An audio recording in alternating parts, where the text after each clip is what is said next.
Public CEO Report is a podcast that provides insights about the public sector and public policy for the benefit of decision makers and leaders powering our communities. I'm your host, Ryder Todd Smith, and today we're joined by Frank Zerunyan, professor of the practice of governance at the Sol Price School of Public Policy at the University of Southern California, and a three-term mayor and current council member at the City of Rolling Hills Estates. Frank is also an executive board member of the California Contract Cities Association. Frank, welcome to the Public CEO Report. Thank you very much, Ryder. It gives me absolutely great pleasure to be with you because I'm among those people who absolutely cherishes your success in Tripepi Smith, because I can say, as you know, I knew you when.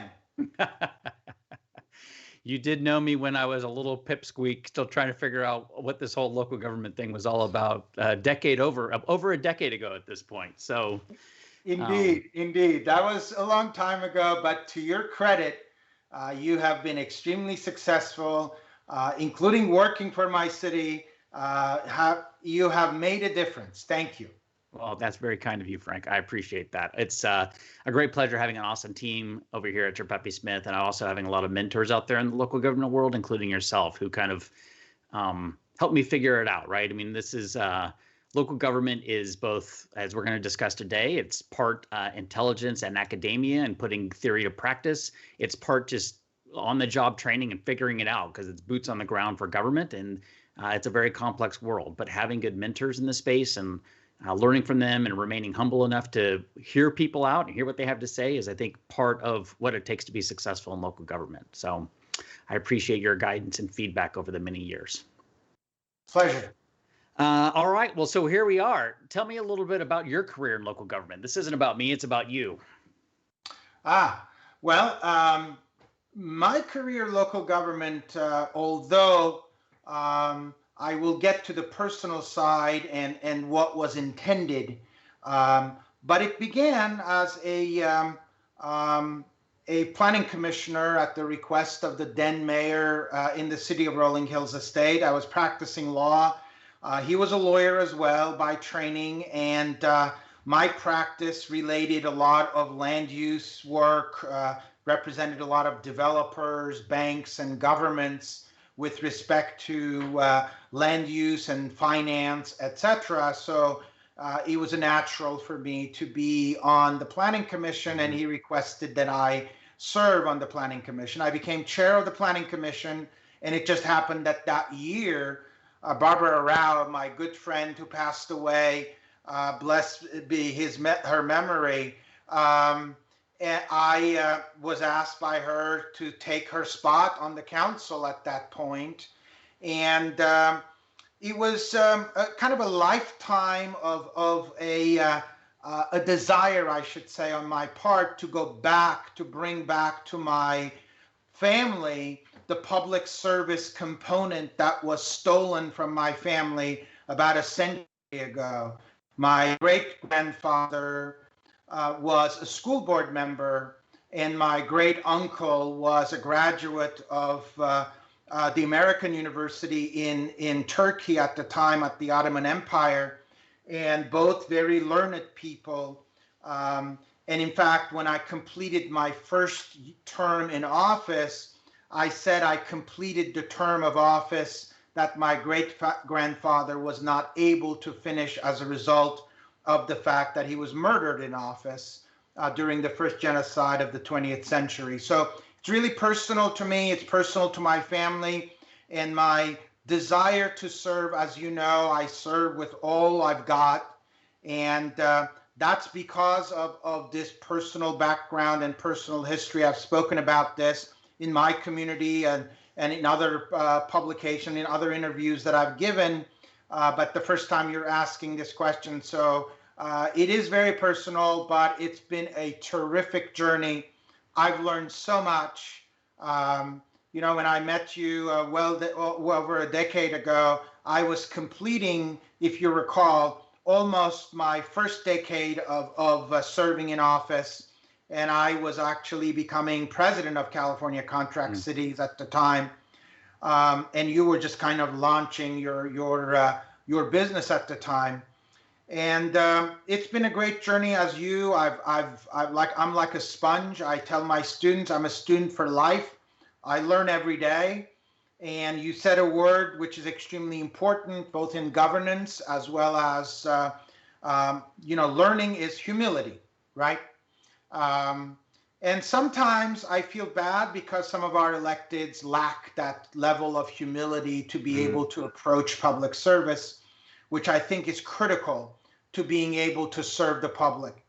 What distinguishes us here in the United States from other countries that I've taught, as you know, I'm a global professor, I teach around the globe, and I've seen various different cultures, no offense, but what distinguishes us, I think, especially in the United States and local governments, is that we serve in decentralized governments and that we are the closest to the people that we serve.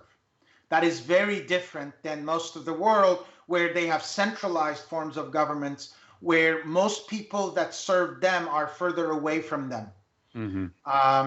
And that creates a problem. I mean, look at us too. In a sense, the federal government, the popularity rating of Congress may be dismal, but the popularity rating of Rolling Hills Estates council members is in the 70 percentile range. Much more trusted Absolutely. local government. No question about it. I don't say it because it's Rolling Hills Estates. I think my colleagues in various local governments enjoy this kind of a level of trust, which is, I think, beautiful.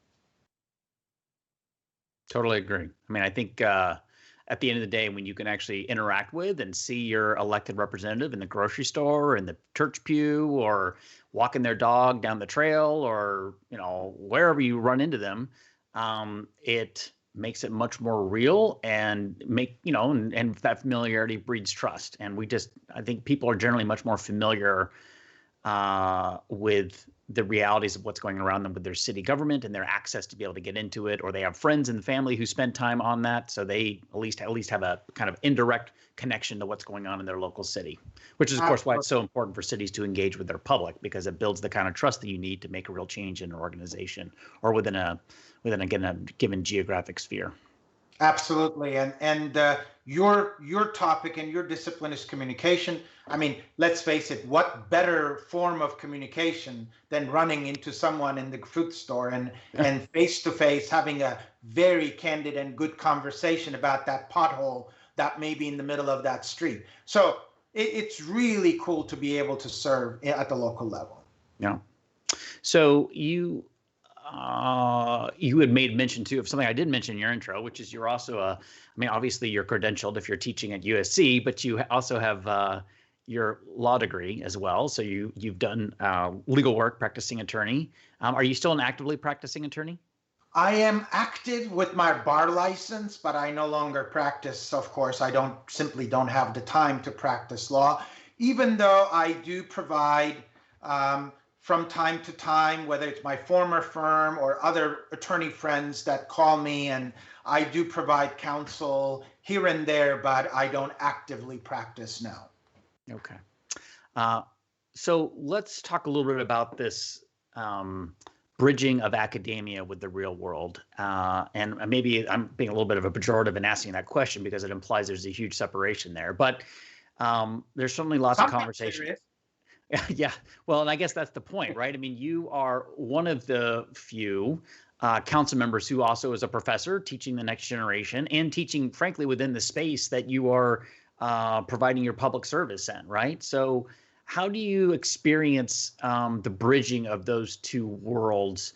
And I guess that could span several fronts, right? Like relationships, but also just sheer public policy idea and development within academia, and how that ultimately makes its way into local governance ideas, plans, initiatives, and programs. Well, first, I'm of course lucky to be able to teach at an institution that is extremely capable, and in my school specifically, the best public policy school in the West, and certainly always top 5 in the last decade in the country out of 280 plus public affairs schools. So a very high level, and delighted to have and blessed to have amazing students of course, that we can pick from and admit to our school to do some of the work.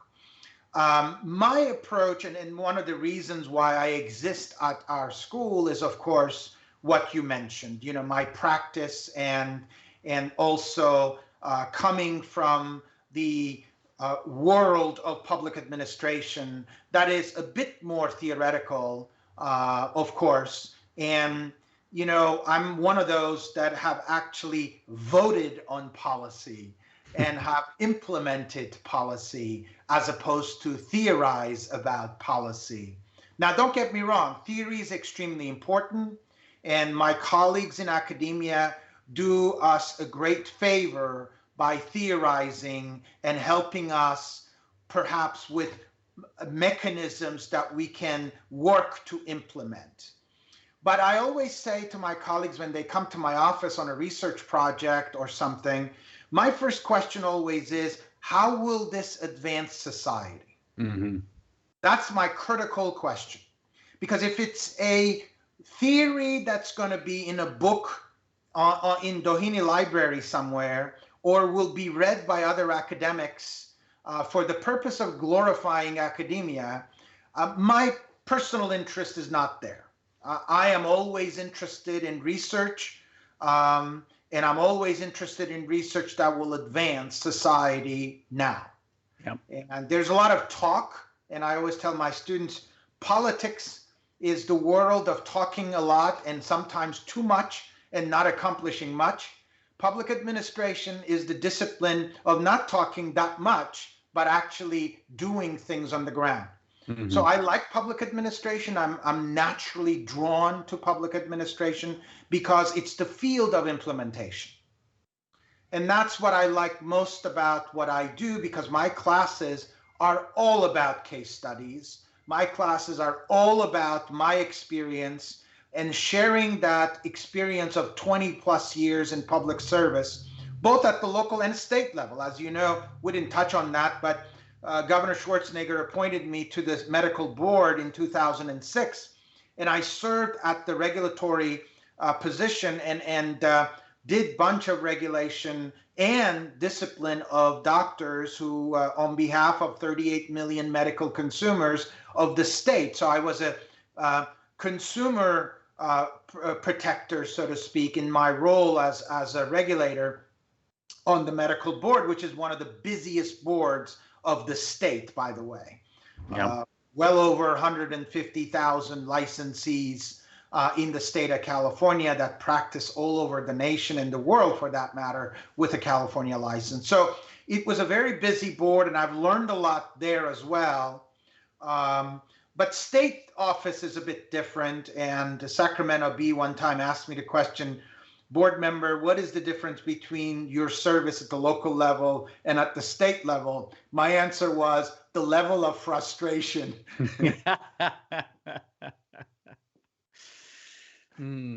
Yes. Well, I guess I was going to partly say something. Oftentimes that frustration emanates from the inefficiency of government and getting things done. But I also am frequently having to remind people that government wasn't necessarily designed to be super efficient. I'm fairly confident the founding fathers didn't set out to make our federal government structure particularly efficient. It was much more about governance and protection of rights than anything else, given their fears of government they had been recently escaped from in their efforts to lead the revolution. So I know, I just think about that every time I hear about the frustrations people have with government and its inability to do something. And it's kind of like, well, that's baked into the process, guys. So, yeah, you're absolutely right. And in fact, I write quite a bit on constitutional law. With it has been one of my favorite topics in law school and thereafter. As you may have read some of my blogs, I have a faculty blog page at USC, and I write quite a bit on topics of constitutional law. Although during the war in Armenia, I wrote a lot about the Caucasus and the international law that relates to it, former Soviet law that relates to it, because I'm a student of it. I've always studied that, and I've always enjoyed writing about it. But you're absolutely right. I mean, decentralized form of government was certainly intended to be multifaceted and not necessarily to make it easy and efficient and for the majority always to win, because in a lot of parliamentary systems, for example, majority trumps. I mean, they do anything they want. Yep. Without much of checks and balances, a la California, perhaps today. And no offense to my friends in state legislature in California, and I have many, as you know, but I don't think no state should be subject to a supermajority of one party. And I don't care which party. You know me, I am not a partisan. I care about public administration first and foremost. It's not about ideology, which is, by the way, killing both the state and the nation. Instead of focusing on what unites us, we're focusing on ideology one way or the other, and damn be the other side. Our tolerance level has gone down, our empathy has gone down, and therefore we have the polarization that we have both in the nation and the state. I mean, there should be no reason why you should be recalling a governor, for example, but yet there is. And I'm not advocating it, don't get me wrong. That's not my point. My point is there should not even be an issue. But obviously there is, right? Sure. Right. There's no animosity and angst out there to motivate. Right, exactly. And that's what I dislike, actually, and that is created on the basis of ideology, and that is created on the basis of one side dictating pretty much everything. And again, I don't mean to criticize my friends who happen to be in the state legislature. A lot of them are dear friends and very good people and doing very good work. But at the same time, whether Democrat or Republican, too much power is not very good. In fact, too much power, as we know from academic literature, corrupts. So I think one thing I've kind of observed too, just thinking about the past year of the pandemic and the expansive powers and emergency powers that were handed over to executives across the nation, and overall government policy, is that more than at any point in 20 plus years, 40 plus years, really maybe going back to World War II, have we seen an incursion of government into the day-to-day life of the individual, right? And whether that was happening because of county policy, state policy, federal policy, or city policy, it was the presence and the involvement in the day-to-day lives of more people than ever before that both created an opportunity for public engagement, certainly, but also raised the volatility level, I think, of the public's perception of government itself. So I think that level of just sheer day-to-day interaction with government was something that a lot of members of our society had not really lived in with before, and it's kind of framed their worldview or caused them to be much more engaged and opinionated about what's going on. I'm not saying that's necessarily a bad thing, but there are consequences to having a lot more government, and doing so in such a radical shift within a couple-month period of going from, modestly laissez-faire to you have to stay home, right? Like that's a huge degree of change for people to really swallow and not have their worldview changed about what government is and why they should be more involved in it. Yeah. So yes, it's unprecedented, to be honest. And in fact, early on, I was debating the issue of I've written on the municipal governments and both charter as well as general law cities in my Fordham Urban Law Journal article. And I've talked about police powers and the importance of police powers to govern. But I never thought that we would get to the level of recognizing and using police power to this degree. Mm-hmm. And in fact, I've argued that for the most part, we need to be very careful about this. And maybe we learn from this in a positive way and are able to balance police power with individual rights and the importance of individual rights. And I'm hopeful that we will all really look at this as a teaching moment, so to speak, when something runs amok. Mm-hmm. I'm not saying that, completely it run amok, but to a degree I am, I presume, because I was vociferously writing to the Board of Supervisors, for example, on the inconsistency of the use of police powers with respect to COVID, and some of our businesses or some of our regions who were differently affected by COVID, and the one-size-fits-all approach that we have taken to COVID to kind of kill a bunch of businesses, to be honest with you, and also an entire class of students. And all of this will be written about in the future. We don't know it yet, the effects of this had on an entire generation of kids that I believe, wrongfully held back from going to school and making a one-size-fits-all policy that I don't think science justified. And again, I guess some people may debate the issue, but I've read a lot of literature on the science part, the children, effect on children, the mitigation measures, etc. I believe we could have done better for the children by mitigating a bunch of things and taking certain risks. Look, public policy is risk. Yeah. There is no such thing as making a policy without risk. And this pandemic, the way I have seen it, first, it was wrongfully politicized by everyone, from the man on top on down.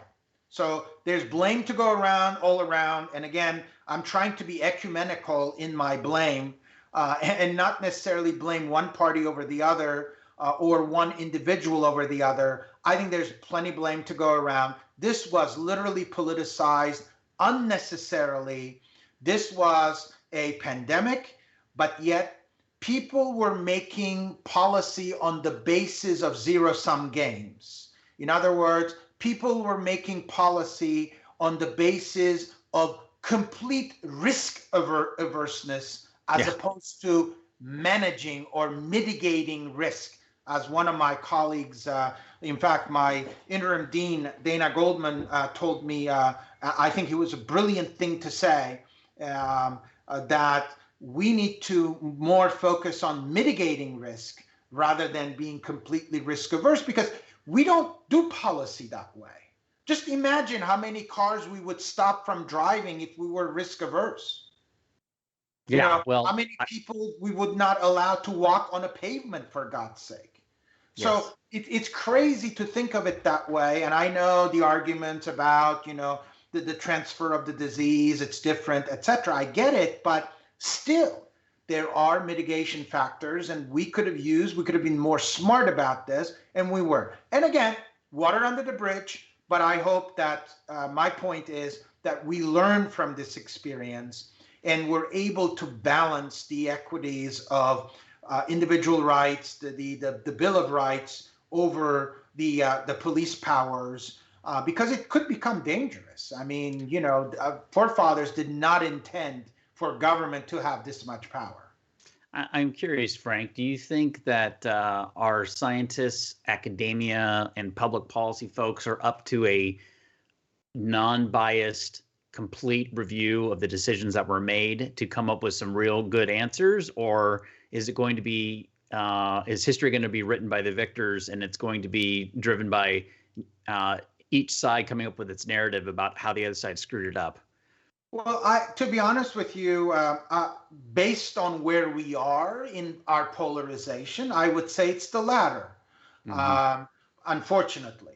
But I hope that there are some objective academics as well as practitioners who would look at this as a learning experience and objectively, without regard to the politics of this. I mean, for God's sake, I mean, if there is a mitigation factor of wearing a mask, for example, why is that a big deal? Why is that political? Why is that all of a sudden an infringement? It's elevated to the level of the Bill of Rights, right? At the same time, why is it that you're shamed if you believe in your Bill of Rights, and if you believe in your individual rights, you're shamed to believe in that? So all I'm talking about here is the balance, right? I want to see a well-balanced, assessment of this down the road. I may write about it as well. I'm thinking about it because There may be public administration lessons. Again, I'm not interested in the politics of it, and to me that's really secondary. But from a public administration standpoint, there may be some lessons learned here, and that we may be able to put into a writing. And I'm going to think about it, and I have some doctoral students that may work on it with me, and we'll see. But I hope that we learn from this, Ryder, because this was not a pleasant experience. I mean, I doubt very much that you would run into Americans that would say, "Oh yeah, sure, that was very pleasant." That was awesome. Yeah, we crushed it. It was awesome. It was a great time that, I was locked in my house and I couldn't send my children. I became now the teacher of my children. Oh, it was no problem. It was a piece of cake. I doubt very much you're going to find many people who say that. No, and I would just say in general, if there's going to be a general sense that there were a lot of things that went wrong, then let's learn what those things were that went wrong and try to improve.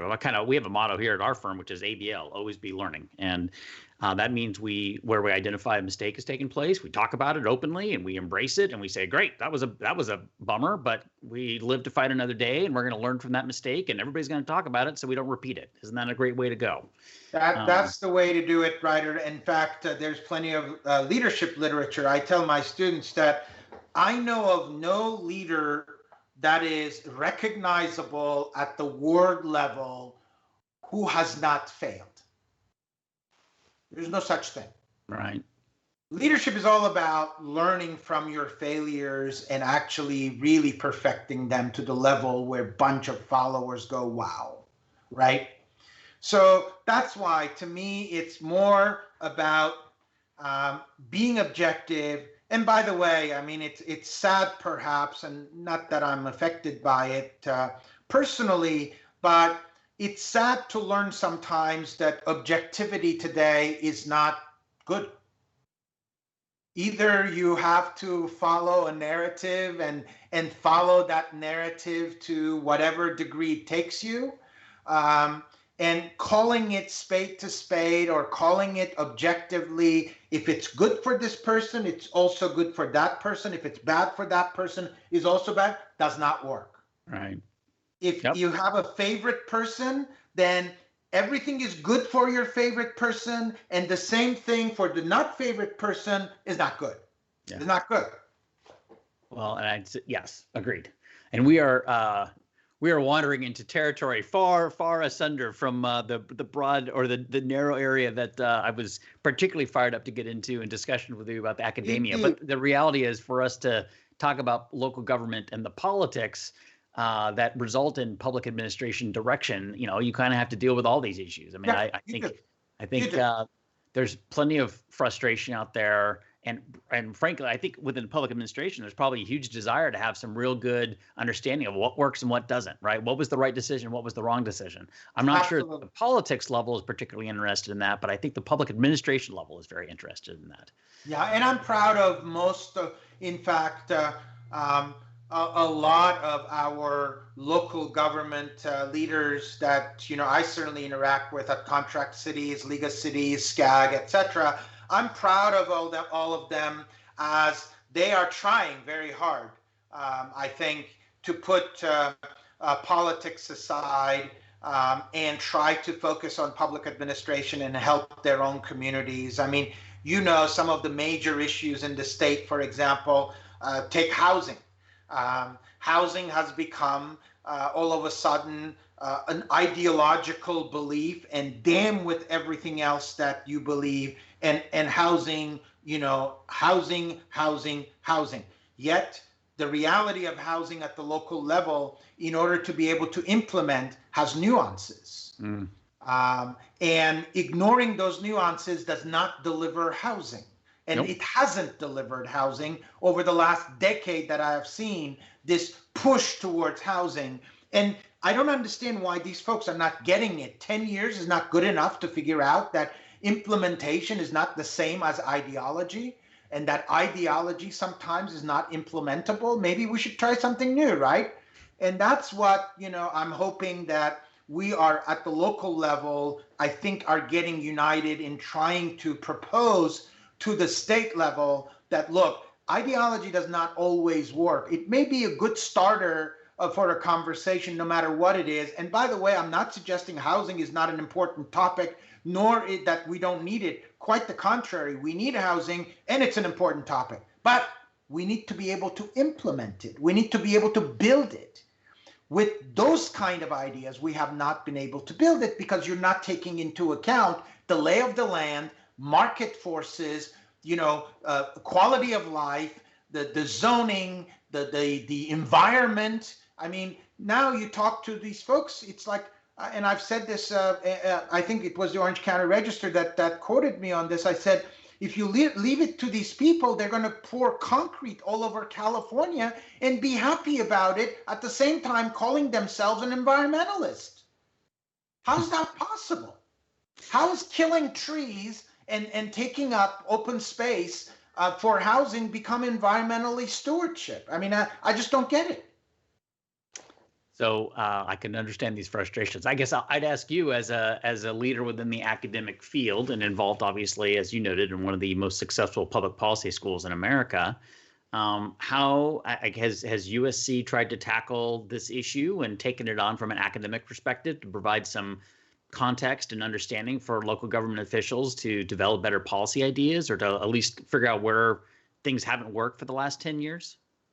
Well, first of all, USC does, and I don't speak for the entire university nor for my entire school, obviously, but at the same time, I have great colleagues who do very good research on various different topics, whether it's law enforcement. My good friend Errol Southers has done a great deal of work, for example. Or on the topic of homelessness, Gary Painter and his shop at the Price School has done a lot of research, a lot of work on the topic, and as well as others who have contributed to the research, as well as writing on this. So I think we're doing a lot of work.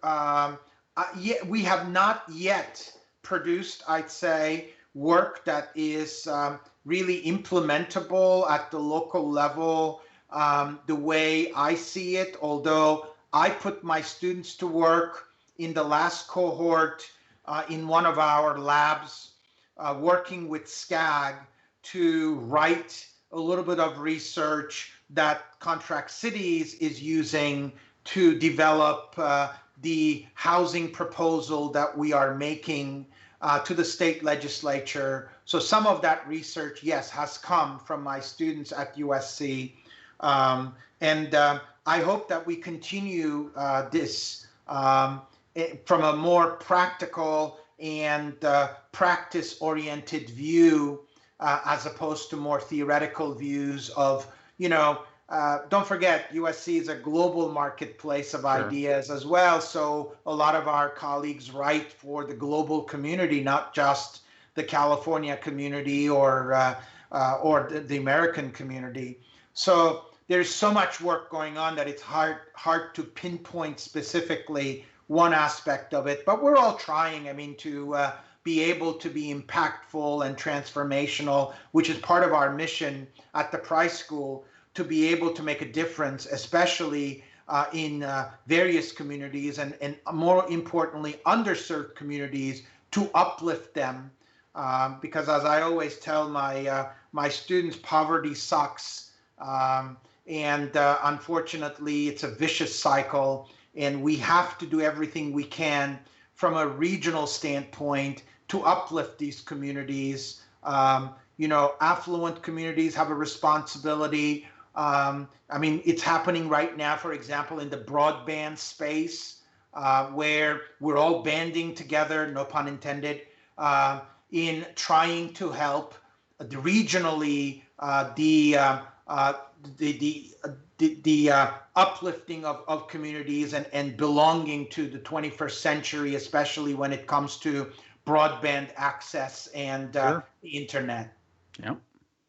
Foundational technology these days, especially given the last 12 months we've gone through and discovering just how critical high-speed internet access is for things like children learning at home or adults being able to continue working to the extent they have a job that allows them to work virtually and not have to be, in a grocery store line checking out groceries or stocking shelves. I think, Frank, when I think about this a little bit, one thing that missed, maybe my threshold for what I would love to see happening a little bit is for professors to join with council members or city managers at conferences and actually present papers, right? Or present some studies that they've done on policy issues to really inform local elected officials and city management types about policy areas with some good rigor and study in them. And, you and I both do a lot of conferences together and attend a lot of conferences. And you rarely see, right? The only time I see a professor really presenting at a conference, like a League of Cities conference or a Contract Cities or something like that. And I'm not saying this because I'm dogging on a League of Cities or Contract Cities. I think, frankly, there's not a lot of academics that submit to speak at those conferences. But I think if they did and they had some good tangible ideas or studies or research they'd presented, it would be welcomed and very interesting for our local government peers. Ryder, we do some of that in our executive education forum. If you've attended some of them and you've sent, in fact, some of your staff to them, we're grateful for your support of that. And we, as you know, match our faculty with practitioners to present best research possible that we have to the practice. So in our context, we do it, but you're right, we have not done it at a very large scale conference level where we should be presenting more of this research and work that is implementable, so to speak, at the ground level. I have various colleagues, for example, a year ago, I recall I invited some of my colleagues from the Schaefer Center at the Price School to talk about addiction. And particularly, I think it was relatively novel at the time how cannabis, for example, was hitting our local governments and the potential ramifications and consequences of that, good or bad.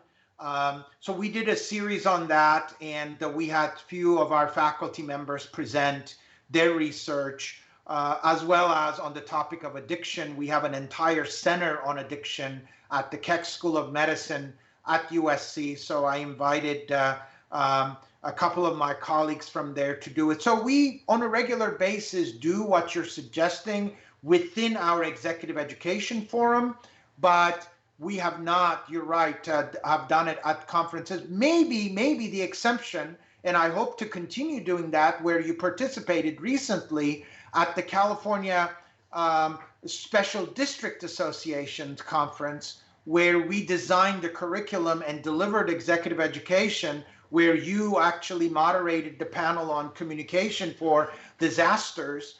In fact, I'm thinking another one of those. I'm going to talk to you offline in trying to put a panel together on disaster communication, because it has been a very important topic, especially in California. And today, as you know, we experienced a small earthquake, for example. A couple little earthquakes down there in Inglewood. That's right. So I would love to do one maybe in May. So I'm going to talk to you offline about that, putting a very good panel together for maybe an hour and a half or so, talk about the importance of communication ahead of time for disaster and what, that can look like during the disaster as well. So we're doing our share, to be honest with you, and we're unique in what we do at the Price School when it comes to local governments, because there are different programs across the nation that are tremendous, that are amazing. Some of our competitor schools across the nation that do programs of executive education, and they're very good at it, and they're great. But not many really focus on local governance as we do. And as you know, our school was founded in City Hall in Los Angeles some 90 plus years ago. So our focus has been always, and I hope to make it even more local governance centric, so to speak. And I'm delighted to see, in fact, I have like 3 students right now for whom I've advocated at local government levels to be employed at assistant manager or planner levels I'd like to see more of that in our local level. Yeah. Well, and my comment about academic presentations at these conference circuits was not just USC specific, right? I mean, I think that's a general issue. I mean, I'm co-chair of a institute at Claremont McKenna College that I think I think there's some interesting things that they study there. And obviously there's an MPA program at Cal State Long Beach, and there's an MPA program at and a good one, University of and a very good one, by the way. Yes. So there's lots of academic institutions in California, many of which are taxpayer backed and supported, that could be doing some critical research on pragmatic ideas and initiatives that could be better informing our local government agencies and decisions we make, or policy outcomes, or at least inform us so we can make better decisions. And it would just be nice to see. I kind of sense there's a lot of work going on, and then there's like policymakers over here who are making decisions, and there's not enough kind of presentation of that information crossing the transom from academia over into the pragmatic reality of either the elected officials who are making decisions or the city managers who are, at the executive level within organizations at the city level trying to help implement policy or bring policy ideas to their council members. And frankly, I think that's probably where it's the best opportunity to inject some of that is take the professional city manager, senior management analyst types who devour some of this information and ideas that come out of academia to find something that's useful, helpful, insightful, and then convey that on to their council members as here's some policy initiatives that maybe we should talk about, right? And I also can't help but think about that in the context of one of the ideas that I think we view at this decentralized governance structure, and you can, of course, tell me if you disagree with this point, is that the idea was we kind of have 50 engines of innovation out there in our country to learn about policy ideas. And then in the state of California, we have 480 plus engines of innovation with 480 different cities, not to mention 50 plus counties that can be practicing some policy areas and doing some experimentation almost to see what those outcomes are, and then we can learn from each other. And that's one of the things I've certainly always noted cities are very good at is learning from each other, right? If you see in Rolling Hills Estates that something is going really well in Rolling Hills, that becomes a policy idea that you guys can move on very quickly to adopt, for example, right? So it would just be nice to see, from my perspective, some more of those conduits like USC has implemented in the past of getting information directly injected into the brains of either MPAs and city manager types and their support staff and or the elected leaders themselves.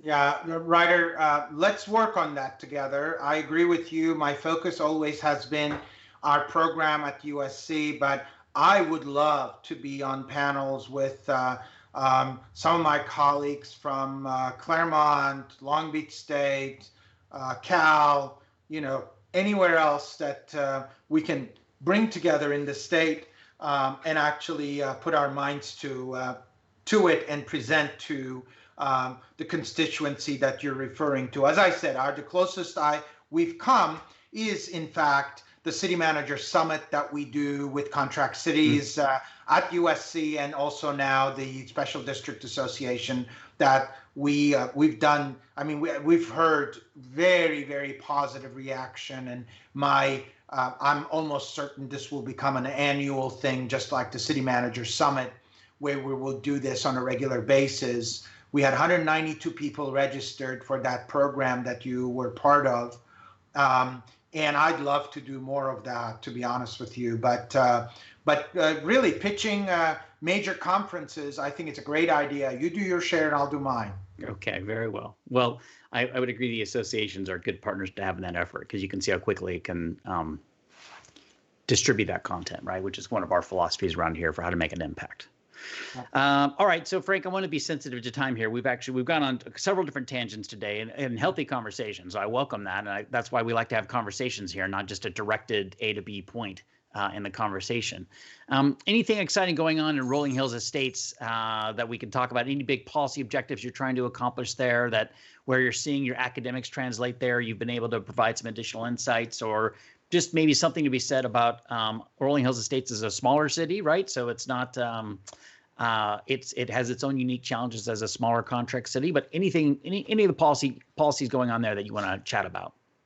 Well, first of all, I'm proud of my city, and as you know, it's a well-run city. I don't say it because I'm on the council, but I have great colleagues who make the running of the city day-to-day operation as well as overall policy a possibility. We have had amazing council members over time,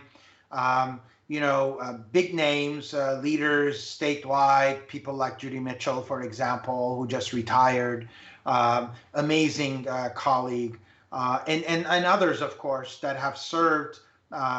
John Adelman served at the JPIA for a number of years, and certainly all of us endeavor to serve in various capacities. And Velvet Schmidt now is definitely an up and coming, in my judgment, in local governance. And our newest council member, Debbie Stigura, of course, taking the filling very difficult shoes to fill of Judy Mitchell's shoes, but Debbie is terrific. So we have really amazing people, have had amazing people, and continue to have to run a good government, so to speak.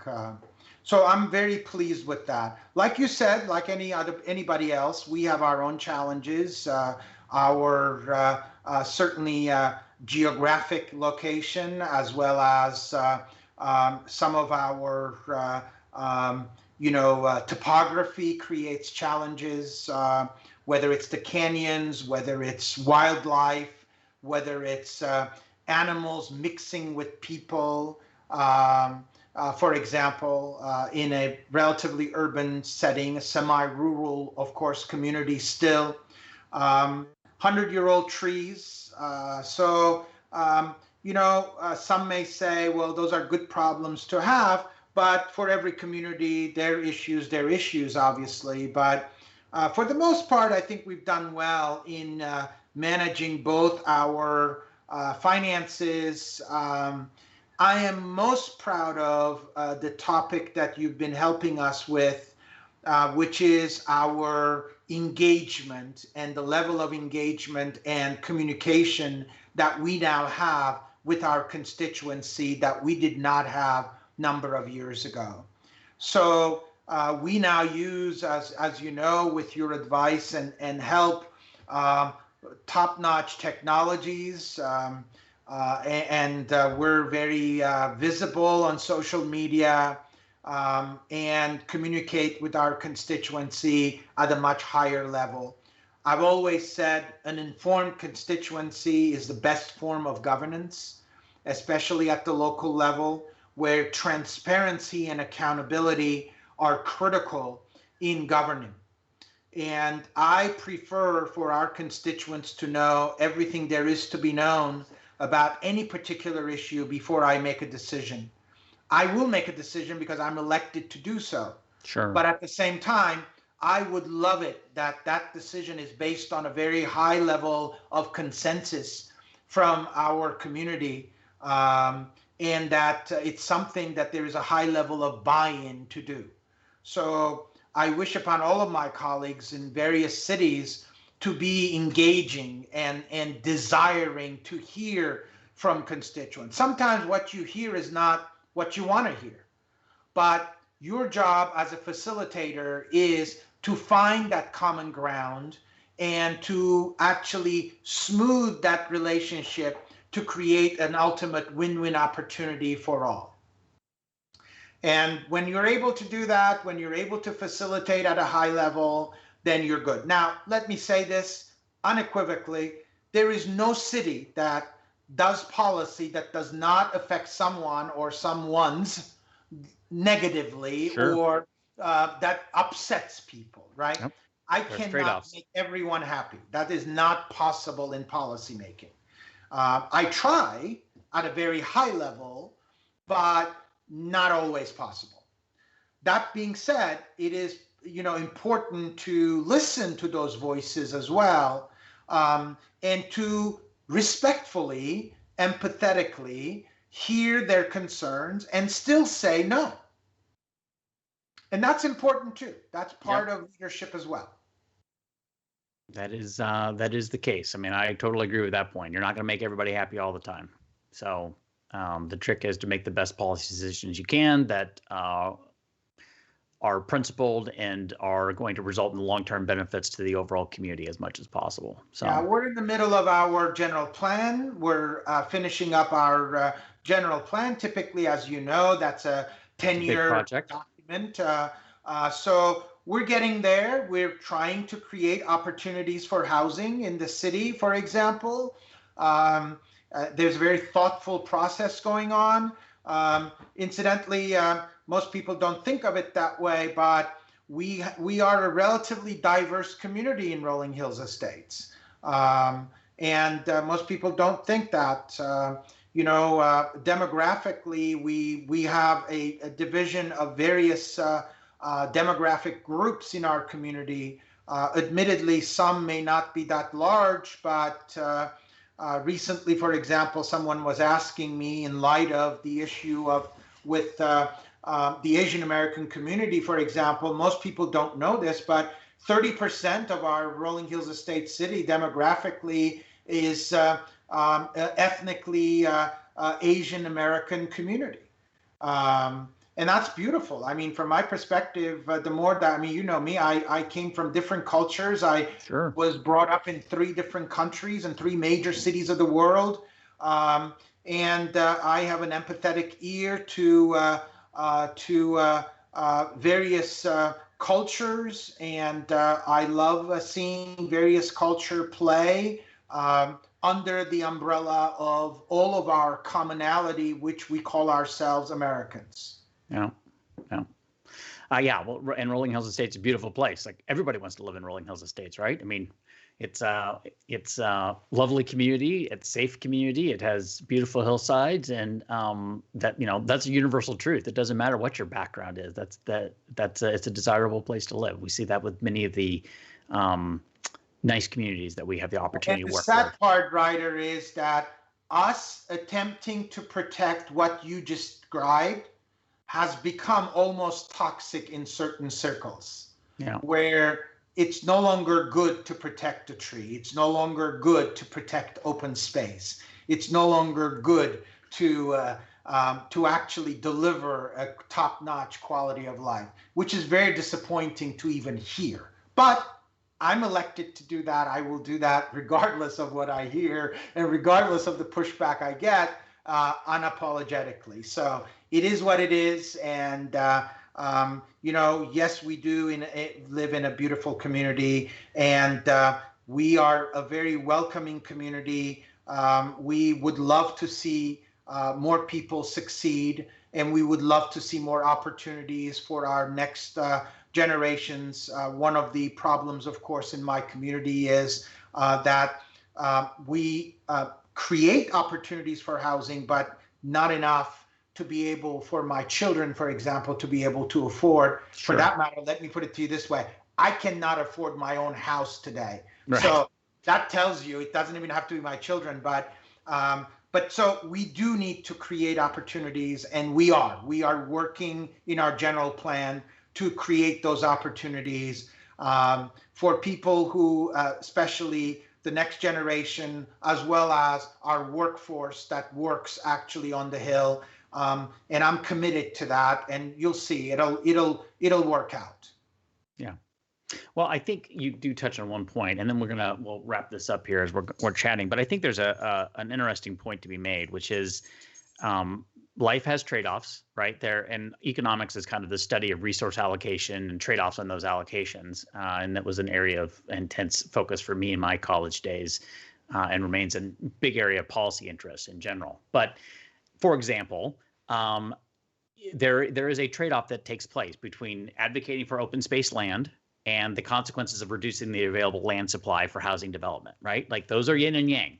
You can drive along a freeway and see a beautiful open hillside with walking trails and whatnot and say, oh, that's such a nice community amenity. But you can at the same time acknowledge that in creating that amenity, it also creates more demand for housing in the area who want access to the amenity, and it reduces the available land supply to build housing.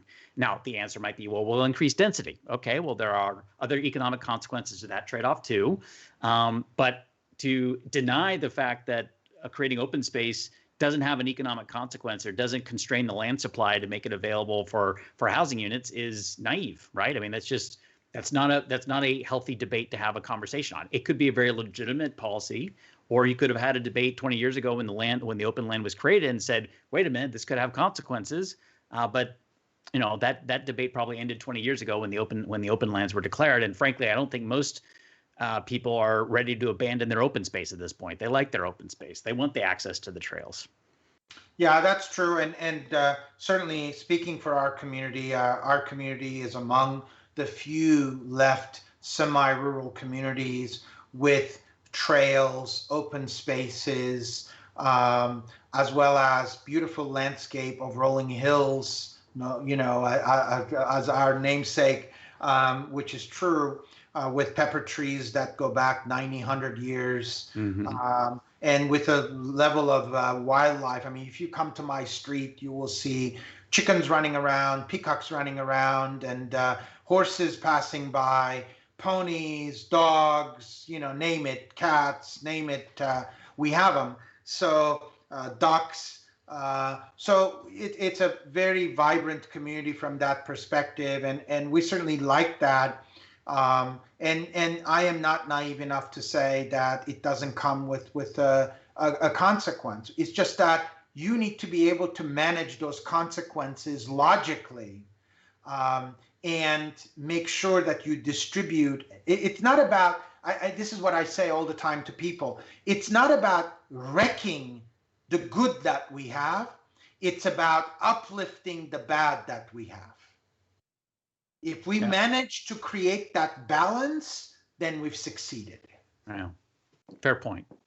Well, I think that's probably a good way to end this conversation today, for as wide-ranging as it was, because that as a philosophy is a eminently agreeable thing. I would hope we can all agree on that general idea about the effort to lift up and improve the areas that we all acknowledge need help and are bad, so to speak. Frank, I want to thank you. That's today's report. My thanks to Frank for joining us. From the whole PublicCEO team and myself, Ryder Todd Smith, thank you for your time today. Thank you, Ryder. I really appreciate it. I look forward to seeing you around.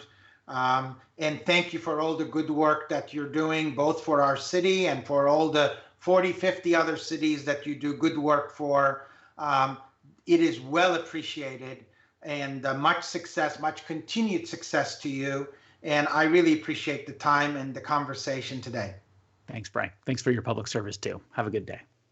We hope you learned something new and inspiring that'll help you in your public service. Remember, PublicCEO has a daily newsletter that is free to those who sign up at PublicCEO.com.